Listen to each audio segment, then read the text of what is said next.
Yeah. Well, we have one more story to go through. I don't know if Okay. you're going to almost die in this one or not, but we'll find out. So, Seems to be the MO. yeah, it does. So you said you have a story about Ziggy Marley and the Chieftain, something about a redemption song. Almost died, but only because I was smoking Ziggy's pot with him. Uh-oh. So Sounds this pretty strong. was, in my, as we talked about earlier, I started doing music videos. I did a bunch of those. I had some hits, but then I moved into documentaries. My first documentary was about armored jousters because that was something I knew, and then I went into being MTV slave and doing rock docs and MTV news type of things, and so I was right in that space where I hadn't really matriculated out of MTV stuff to doing tough guy type TV like the shows we were talking about, and but I had I was doing docs and stuff. So anyway, the Ziggy Marley was going to do a remake of his father's song Redemption Song um, with a famous Irish folk band called the Chieftains. It's very interesting sound. They were going to record it together one day in the studio, and we were going to shoot some interviews around it in the studio, and it was going to be a little documentary at EPK. They used to call them Electronic Press Kids, and potentially a music video. And so I'm a really, really big Bob Marley fan, and by far my favorite song is Redemption Song. Okay. Ziggy, when he's doing this, is just about the age of his dad when his dad actually first did it. They look unbelievably alike and sound unbelievably alike. So interestingly, in this case, we weren't because I had been at MTV. We weren't there shooting an MTV show. We were there hired by the label to shoot this video and documentary. So that's a kind of a different vibe in terms of how they deal with the artist manager, and everything. So the label rep came to me and my key guys, and said, "Okay, so you guys are gonna be really mellow around Ziggy. He's really flighty, and if he's not digging the vibe, he won't do it. And don't shoot the rehearsals. Only shoot when they're actually recording, and just all this type of thing." And I was like, "Oh yeah, sure, of course, sure, of course." And so, being the bastards that we are, the second we showed up, we roll up in the van and we come out shooting, right? That's how we do it. You just disregarded everything they told you to do. Absolutely everything. Just disregard all of it, come out shooting, because we're like doing a lot of news stuff, a lot of straight doc stuff. So it's like you don't fire up later. You're fired up. You step out shooting. And and then so it's at the old A&M Studios, which used to be the Henson Studios. I forget what it is now, but it's still there. And so but we're not being obtrusive. It's we're keeping the cameras up. We're shooting. And Ziggy's there with his he's got a handler. It's not his manager, but it's just these two Jamaican dudes. And so I'm just trying to remember the sequence. I don't mean to have this big pause, but the sequence of events is, so I went in and I met with Ziggy. I'm the director. Hi, and his guy, and the producer was a guy that I also knew kind of well. The producer of the session, a guy named Don was. He's a big producer, produced like the Rolling Stones and everybody. And I said hi to him, and then they're gonna rehearse the tune. And so so myself and I have a camera, and my DP has a camera, and there's probably a third going. And but we're all just sort of now sitting around chill. They bring a chair out. Ziggy sits down with his acoustic guitar, and they're going to rehearse the song. So there's a lot of talking back and forth between Ziggy in the recording studio where we are and the control booth where the producer is. And so, we have never stopped shooting. And I now sit down in front of Ziggy, like 4 feet in front of him, just Indian style on the ground with my camera in my lap, just sitting there shooting him, right? And I'm shooting the whole thing. We're all shooting. We're all covering it. We're not getting in his face necessarily. I was the closest thing in his face, but we had, as a group, we had shot a lot of artists at that point. We really did know how to be cool. And at one point, I'll never forget this. At one point, they're going through the intro of the song a couple times, and Don Was, the producer, stopped Ziggy and said the first time, and they're having some conversation. I think we should do it this way. Da, da, da. And then they start again. Again, we've never stopped rolling. They start, do another take. And Don Was stops Ziggy again and starts talking. And Ziggy goes, "I know the song, man." And I was like having to keep from laughing because it was like, and of course he went, "Oh yes, you do. Yes, you do. Yes, you do." And so they rehearsed it a few times, and then they cut. They're going to take a break, and then the Chieftains are going to come in, and they're going to record their parts. So that's a traditional band. They're playing like an Irish bagpipe and the Irish instruments, penny flute and stuff. I'm curious to hear that, an Irish folk version of that song. Huh. I'll send you a YouTube link. It's up there. You can see it. It's pretty cool. And so, when I'm sitting there shooting him sing the song, it's really kind of a beautiful moment. It really choked me up. He looked just like his father. He sounded just like his father. And it's such a beautiful song. It's such a beautiful stripped down version.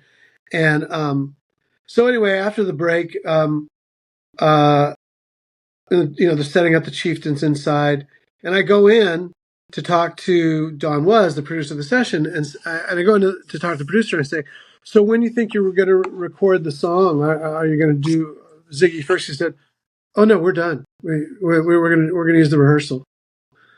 And I'm just like in my head, I'm just going like, "Fuck yeah, man!" Because it's like if we hadn't been the assholes / professionals that we were, never would have happened. It would not exist. So if you would have followed the rules, you'd have got nothing.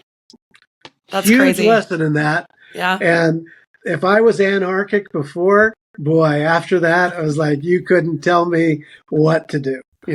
Not from an ego point of view, just from a point of view of like, don't tell me what to shoot because I've been told what to shoot and what not to shoot by the best, and they were all fucking wrong, man. Yeah. So I'm going to do what I do because you hired me to do it, So that was a great lesson. And so then later, so the Chieftains come in, and now they're just recording. They record their parts to the lead vocal, which has been comped from the quote unquote rehearsal.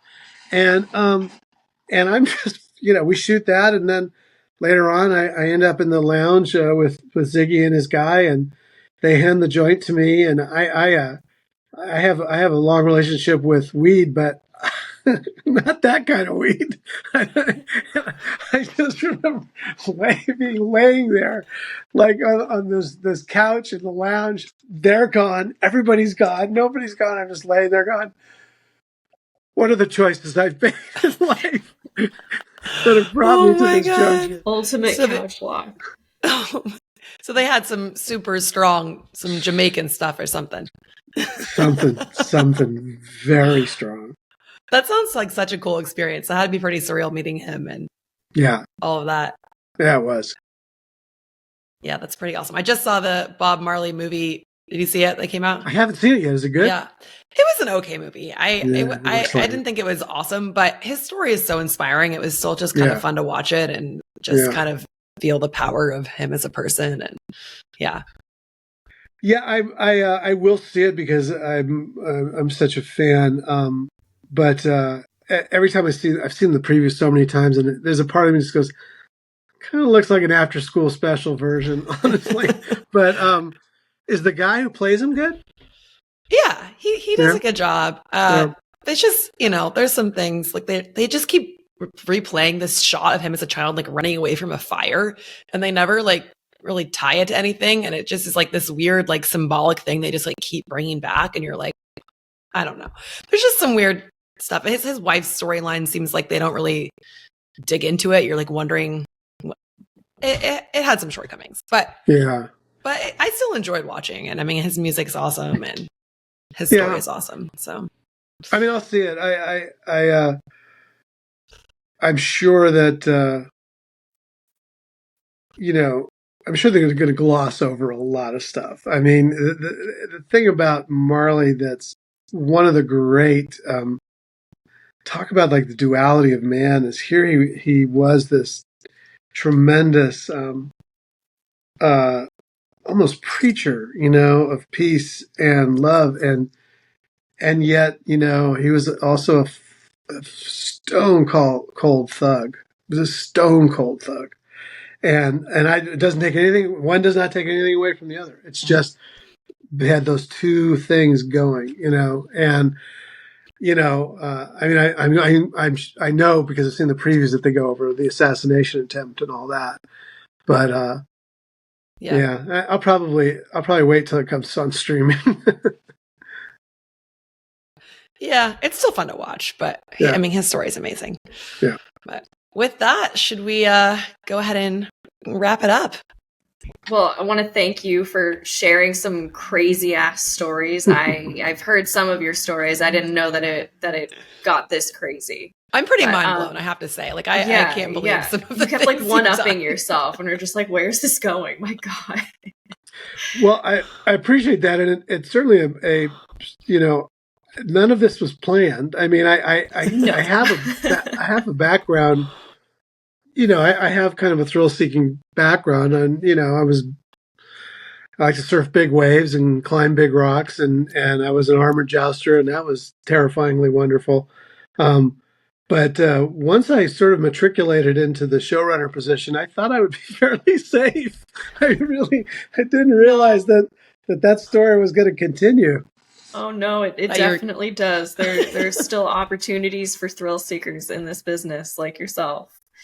So, with that, are there any thrills you are currently seeking? Is there anything that you're currently working on that you want to share? Excuse me. I'm still training horses every day, which puts me at great risk, even though I love it.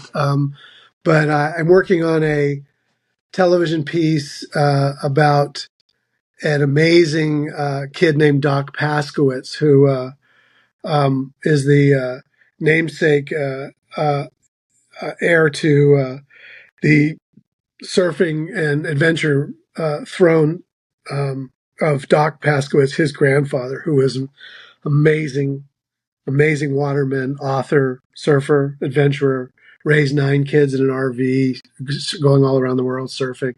Tremendous story.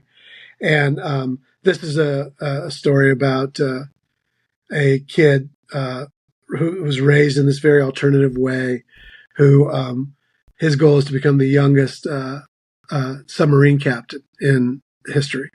Wow.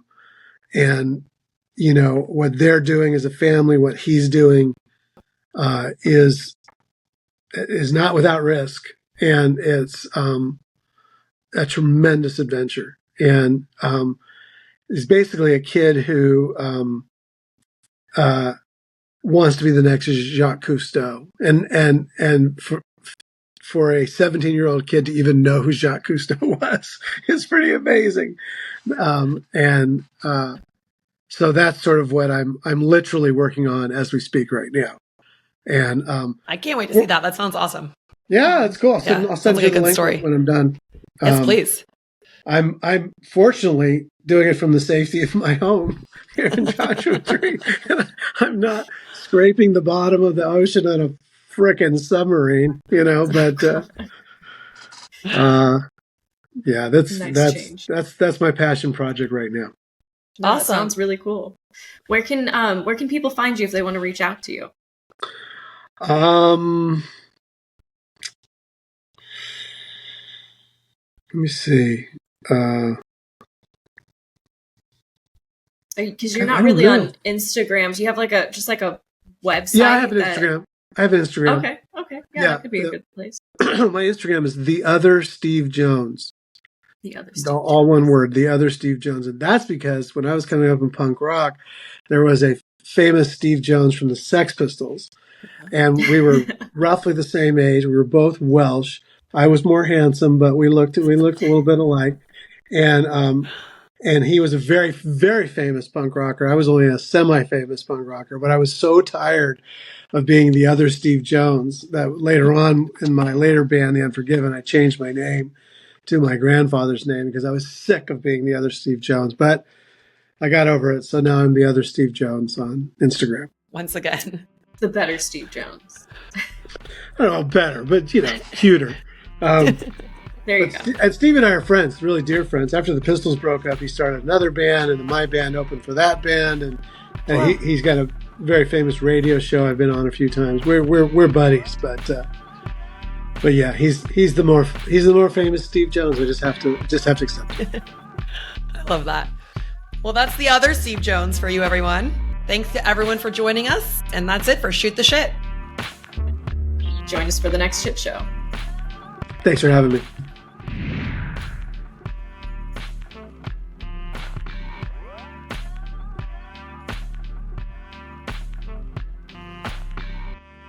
No longer